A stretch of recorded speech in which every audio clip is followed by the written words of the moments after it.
Hi friends. இது வந்து August 15 சுதந்திர தின அன்னைக்கு எடுத்த விலாகு. ஒரு மதியம் கிளம்பி எங்கே போனோம் அப்படின்னா திருச்சிக்கு போனோம். எதுக்கு அப்படின்னா ஊர் சுத்த தான். ஊர் சுத்தன்னு இல்லை, கடையில் இந்த கொஞ்சம் சாமான்லாம் வாங்கணும், அதுக்காக போனோம். இது வந்து பஸ்ஸில் போயிட்டுருக்கும்போது எடுத்தது. அந்த பஸ்ஸில் வந்து அந்த கண்டக்டரும் அங்கே 2 குட்டீஸ் இருப்பாங்க. அவங்க நியூ சப்ஸ்கிரைபர்.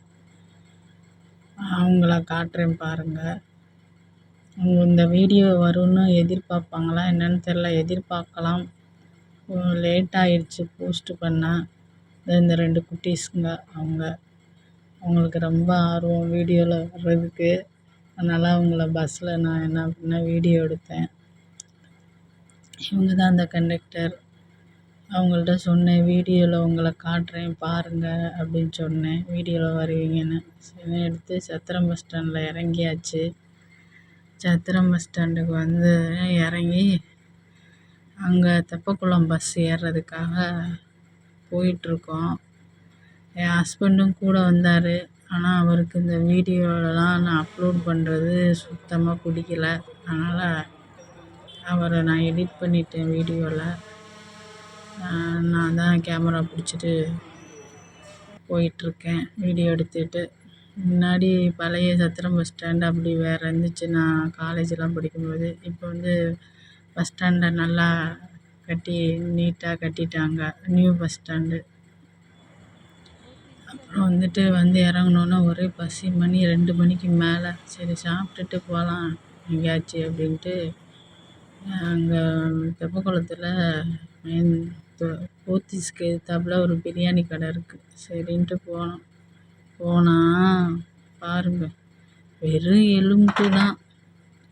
எலும்பு சாதம் வந்து ரொம்ப முன்னாடி வடித்தது போல். 9 மணி 10 மணிக்கெலாம் பிரியாணி செஞ்சுருப்பாங்க போல்.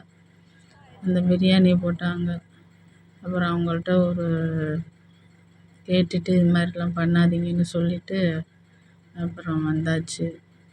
அப்புறம் எண்ணெய் கடையே ஆட்டோவில் போய் எண்ணெய் வாங்கிட்டு அதுக்கப்புறம் மங்களன் போகிறதுக்கு முன்னாடி தெப்பக்குளம் இருக்கும், நுழைவாயில். அது அங்கே ஐஸ்கிரீம் கடை விற்பாங்க. 20 ரூபா ஐஸ்கிரீம் நம்ம பட்ஜெட்டுக்கு. அந்த ஐஸ்கிரீம் ஒன்று வாங்கி சப்பிக்கிட்டே நக்கிக்கிட்டே கடைக்கு போனோங்க. மங்களுக்கு போனோம் கடைக்கு. ஒரு 3 கடை இருக்கும், 20 ரூபா ஐஸ்கிரீமு அந்த தெப்பக்குளத்துக்கு முன்னாடி. அதை சாப்பிட்டுக்கிட்டே அந்த வீதியில் ஃபோட்டோ வீடியோ எடுத்துகிட்டு அப்படியே நான் தான் பிடிச்சிக்கணும். வீட்டுக்காரருக்கு பிடிச்சிக்க மாட்டாங்க, நானாக தான் வீடியோ எடுத்து நானாக தான். அதனால் ஒரு கையில் கேமரா, ஒரு கையில் ஐஸ்கிரீம் தின்னுக்கிட்டே அந்த வீதியில் நடந்து போயிட்டு இருந்தேங்க. செம்ம டிராஃபிக்கு. ஏன்னா இன்றைக்கி இண்டிபெண்டன்ஸ் டேன்னு எல்லாருக்கும் லீவுனால குழந்த குட்டிகள்லாம் நடந்து கூட போக முடியல. அதில் வந்து அவ்வளோ காரு வண்டி எல்லாம். அந்த டிராஃபிக்கெல்லாம் தாண்டி எப்படியோ ஒரு வழியாக மங்களன் போய் சேர்ந்தாச்சு. அப்போ பாருங்கள் எவ்வளோ டிராஃபிக்கு. நடந்து போக கூட முடியல. ஏன்னா எல்லாம் வண்டியை வந்து அப்படி வச்சுக்கிட்டு அங்கிட்டு வர வண்டி இங்கிட்டு போகிற வண்டி செம்ம டிராஃபிக் ஆகிடுச்சு. அப்புறம் கொடுத்துட்டு எண்ணெயெல்லாம் கொடுத்துவிட்டு டோக்கன் வாங்கிட்டு கடவுளுக்கு போனேன். வாங்க போனது என்னமோ சோறு வடிக்கிற தேஸ்கா. ஆனால் பார்த்ததெல்லாம் எல்லாத்தையும் பார்த்து எது நம்ம பட்ஜெட்டுக்கு ஏதாச்சும் வருமா, ஏதாவது பொருள் எடுப்போமான்னு அப்படியே பார்த்துக்கிட்டு போனோங்க. எல்லாத்தையும் அழகழகா எல்லா பொருளும் இருந்துச்சு. ஆனால் வாங்க தான் காசு இல்லை. சரி வாங்க காசு இல்லை, அதை பார்க்கவாது கண் இருக்கேன்ட்டு அப்படியே பார்த்துக்கிட்டு நான் போனோம்.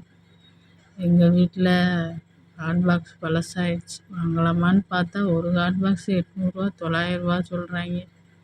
சரி எல்லாத்தையும் பார்த்துட்டு இன்னொரு நாள் வாங்கிக்கலான்ட்டு அப்புறம் போனால் இந்த கண்ணாடியில் மக் எடுக்க ஆசையாக இருந்துச்சு. அதில் டீ குடிக்கணும்னு ஆனால் என்னால் அதை யூஸ் பண்ண முடியாது. ஏன்னா நான் உடச்சிருவேன்.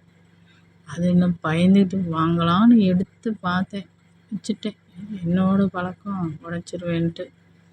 அப்புறம் குழம்பு கொண்டு போகிறதுக்கு இது மாதிரி பாட்டில் மாதிரி பார்த்தேன்.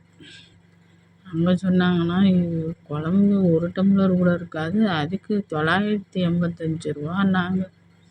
எம்மா தாயே, நீனே உன் பொருளை வச்சுக்க அப்படின்னு சொல்லிவிட்டு அங்கேருந்து நான் வந்துட்டேங்க. அடுத்த ஃப்ளோரு, செகண்ட் ஃப்ளோருக்கு போனேன். அங்கே போயிட்டு இப்படியே எல்லாத்தையும் பூ மாலை எல்லாம் பிளாஸ்டிக்கில் வச்சுருக்கேன். எல்லாத்தையும் ஒரு ரவுண்டு சுற்றி பார்த்துப்புட்டு இறங்கி இங்கே இன்னொரு ஃபோட்டோ எடுத்தேன். இந்த பிளாஸ்டிக் பூ இதெல்லாம். அதுக்கப்புறம் இறங்கி கீழே இங்கே கொலு வச்சுருந்தாங்க. நவராத்திரியாக முன்னாடியே செட் பண்ணியிருக்காங்க. இப்போ கடையில் விற்பனைக்கு வந்திருக்கு. அழகழகாக இருந்துச்சு. அதெல்லாம் பார்த்துட்டு அங்கே முன்னாடி ஒரு 2 ஃபோட்டோவை ஷூட் பண்ணிடுவோம் அப்படின்ட்டு ஃபோட்டோவை அப்படியே ஷூட் பண்ணிட்டு அப்புறம் தேஸ்கா எடுக்க வந்துடுங்க. தேஸ்கா பார்த்தா எல்லா சைஸ்லையும் எல்லா இதுலேயும் இருக்குதுங்க, டிசைன்லேயும். சரி, நம்ம சோறு வடிக்கிற தேஸ்கா என்ன டிசைனில் இருக்குன்னு போய் பார்த்து ஏதோ ஒரு நல்ல டிசைன் தான் காட்டுறேன் பாருங்க, அதை தாங்க எடுத்தேன். எல்லாத்தையும் பார்த்துக்கிட்டு கடைசியாக அந்த டிசைனு எங்கள் 2 பேத்துக்கு எவ்வளோ சோறு வடிக்க தேஸ்கா எந்த சைஸ் வேணுமோ அந்த சைஸை எடுத்துட்டு வந்தோமுங்க. வந்தால் ரோஸ் மில்க் வேணும்னு என் புருஷன் டீயே குடிக்காத மாதிரி டீ குடிப்பேன்னு சொல்லிட்டு டீ கடைக்கு 1/2 கிலோமீட்டர் நடந்து கூட்டிகிட்டு போய் கால் வலியில் அப்புறம் ரோஸ் மில்க்கு நான் குடிச்சுப்புட்டு டீ குடிச்சுப்புட்டு அப்புறம் பஸ் ஏறி வீட்டுக்கு வந்துட்டோம்.